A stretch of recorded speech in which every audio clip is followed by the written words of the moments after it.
Hi, this is Bob Mason. I'm one of the co-authors of the NoSQL database course, and this is the second lab, and this is a installation guidelines for Cassandra, which is one of our NoSQL databases. The first thing you'll want to do is to download the zip file from the course, from your online course, and the name of it is going to be this CASCore, which I've highlighted on my screen, CASCore-R2-VM November 2014. And this is a virtual environment that we're going to use to run within our Oracle VM VirtualBox. This is very similar to what we did with Hortonworks Sandbox in the prior lab. So you should have the Oracle Virtual VM environment already established.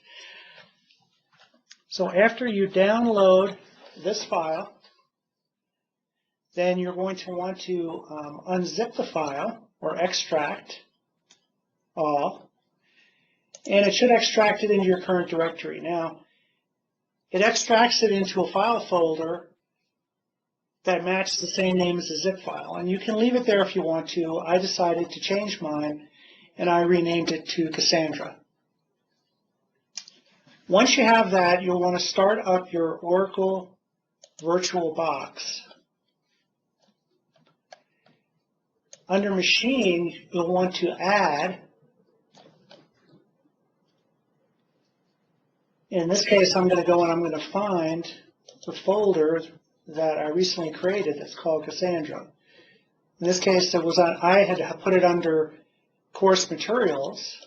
You may just put it on your C drive in another location, but wherever you unzip that file, then you want to go and find that.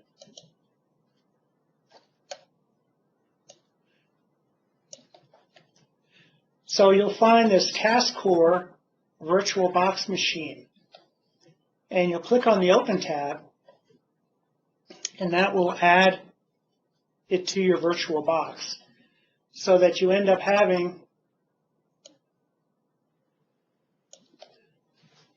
the Cassandra Core Concepts virtual machine, and it should show up as powered off. The next thing you're going to do is we're going to start this environment, and that'll take a minute to get going. It's similar to the like I said, the Hortonworks Sandbox environment, where, as you recall, that took a few minutes to get started. But it's going to start up this virtual machine for you. So we'll just let that continue on for a minute until the environment actually gets started.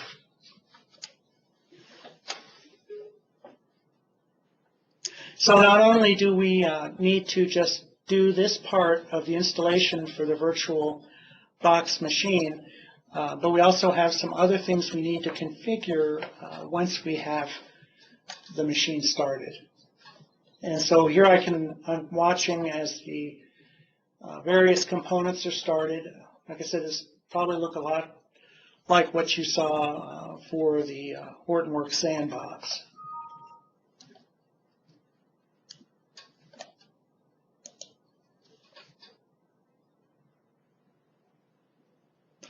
So I am doing this at work with my my workstation, so hopefully I don't get too many more email notifications that interrupt this demo. Or if I do, well, just bear with me and please ignore them.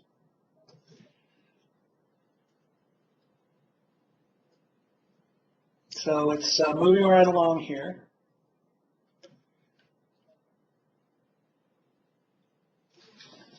And now we can see the environment starting to display with the, I don't know, orange-pink screen.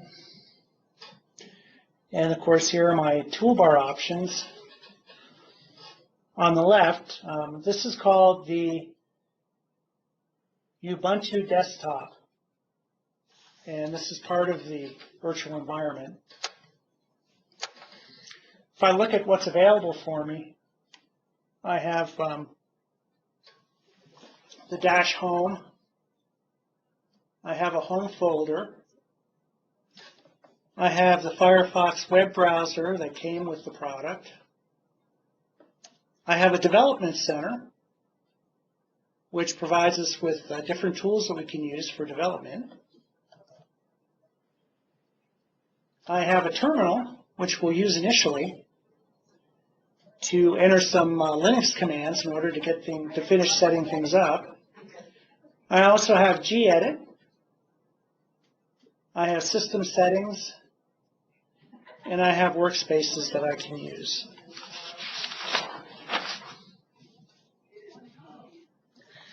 So what I'm going to do now to continue on with the installation is I'm going to launch my terminal window.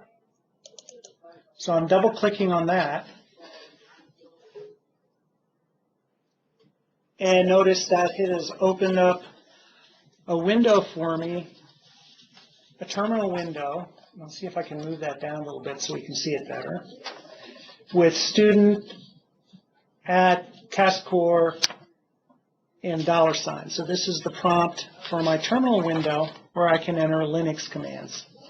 One of the first things I'm going to do is just do a pwd, which is a Linux command for present working directory. And it tells me that I'm in the home student directory. So even though this is running on your Mac or your Windows machine, this is within the virtual environment, it's simulating a Linux environment. I'm also going to do an ls, and I can see 3 directories that are available: CASCOR, Desktop, and Downloads. So at this point, I want to navigate into, so I'm going to do a cd, which means change directory, to the CASCOR directory.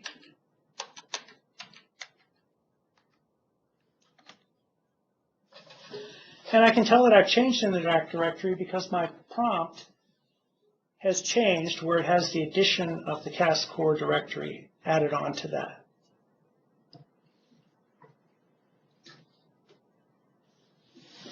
I'm going to do an ls again, and notice that I have a new set of subdirectories within the CASCOR directory. I'm going to change into the install config directory, and I'm going to do that by saying with a cd command, which is change directory, install -config -run. And notice my prompt has changed again. I'm within this directory. I'll do a quick ls just to see what's in there. And the only thing that's really in there is my setup shell.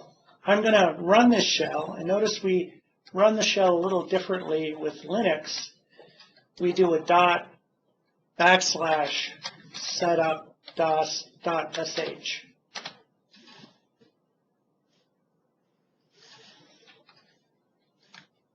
We want to say answer yes to the prompt, and it told us that the setup is complete.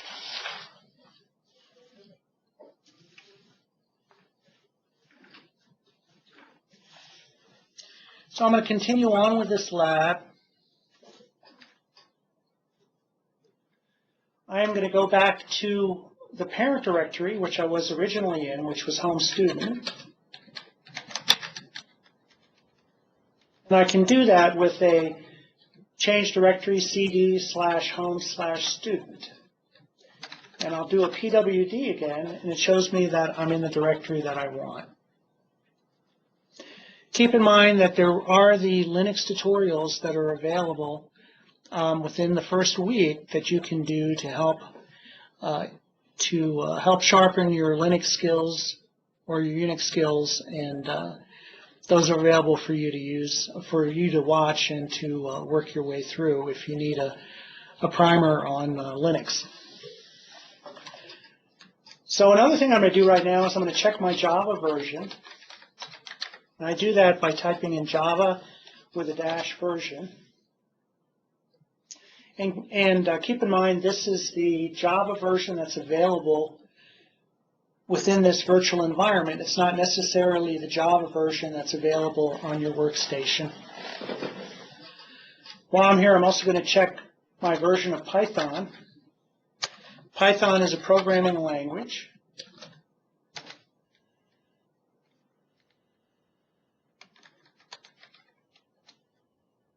And it tells me that my Python version is 2.7.3. I'm going to change directories now into a downloads directory.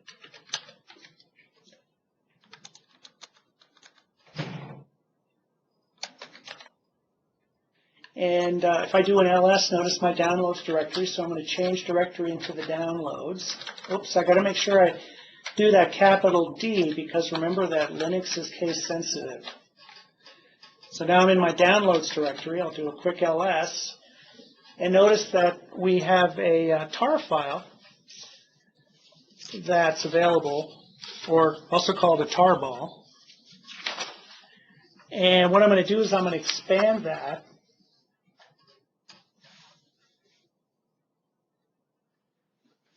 by doing the tar command. So I'm going to type in tar xzf, which tells us that I want to expand this file.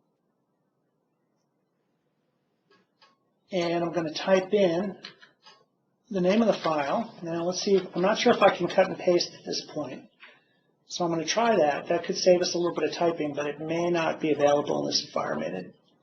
It is available in other Linux environments. No, that didn't go as we had hoped. Let me try that one more time. I highlighted it and I want to say copy, and then I'm going to try to say paste again and see if it puts it in. Yes, it did. So that saved me some typing with that particular file.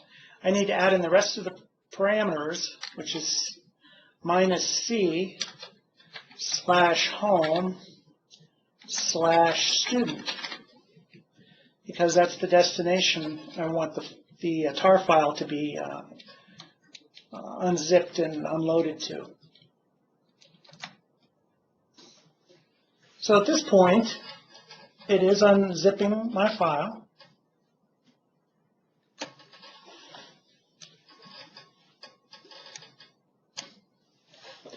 We're going to do an ls, and then we're going to create a link or a symbolic link to Cassandra to the new directory. So I'm going to go up a level. I can say change directory ... and that will take me up a level. I'm going to do an ls, and notice that my tar file created a new directory for me called Apache Cassandra -2.1.2. I want to create a link for that. So I'm going to do a symbolic link, as I said. I'm going to create the symbolic link by typing in ln-s,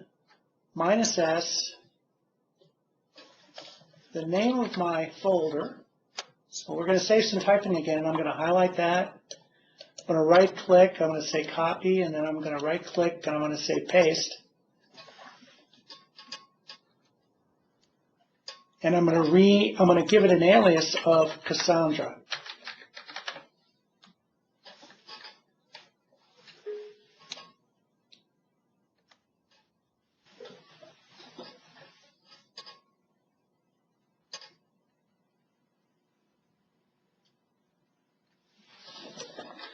So based on that symbolic link, I should be able to change directories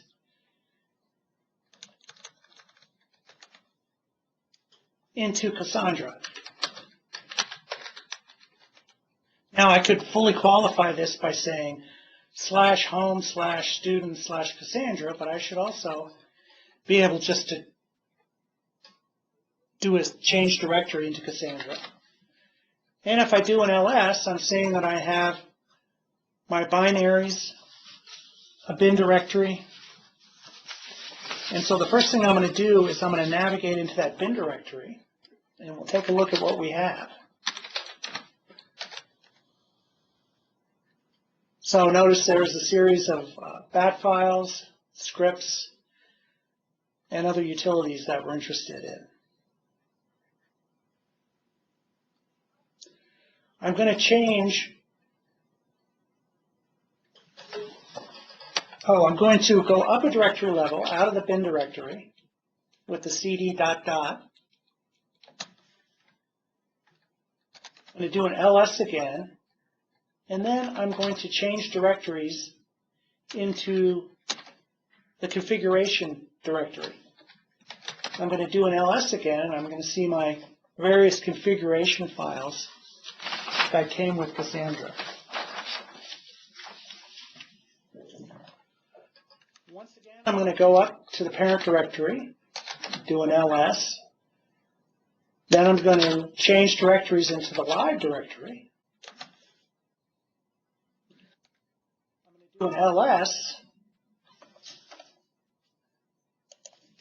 And notice that I see a lot of different jar files available, which are Java, groupings of Java programs in my live.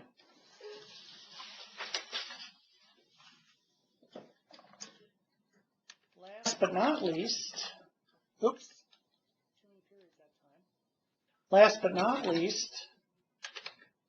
I'm going to change into the tools directory from the parent directory.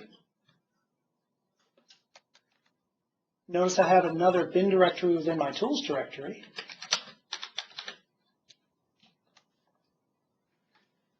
And I'm going to do an ls. And I'm going to see the binaries that are available, plus batch scripts and shell scripts that are available within the tools bin directory or binary directory. Okay, so at this point in time, I'm going to stop the video, and then we'll continue on with the video with additional steps in the next video. So there's going to be a part 2 of this. But for now, we've accomplished some basic tasks for installing Cassandra. So please watch the next video.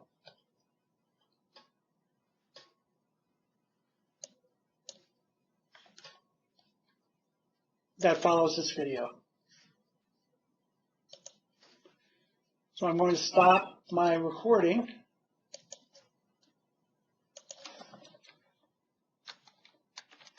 We're calling it From the Experts, NoSQL, Cassandra, Part 1.